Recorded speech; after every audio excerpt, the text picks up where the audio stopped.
25শে বৈশাখ আমাদের কলা মন্দিরের একটি সঙ্গীত অনুষ্ঠান ছিল শ্রমিক মঞ্চের টিটি ফোরামে। তো সেই জন্য পৌঁছে গেছিলাম, আর এই হচ্ছে আমাদের গানের অনুষ্ঠান।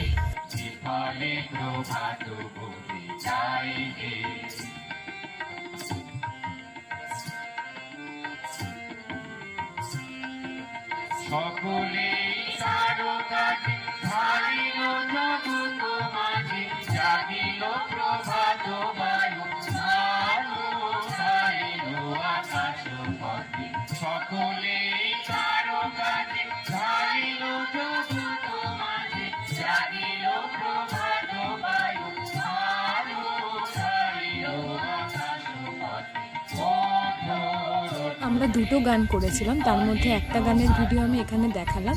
তারপরে আমরা কিছুক্ষণ অন্যদের অনুষ্ঠান দেখে নিয়েছিলাম আর কিছু ফটো ভিডিও তুলে নিয়েছিলাম। এই যে খুবই সুন্দর লাগছিল সকালের এই পরিবেশে। তো কেমন লাগলো রবীন্দ্র জয়ন্তীর এই প্রোগ্রাম অবশ্যই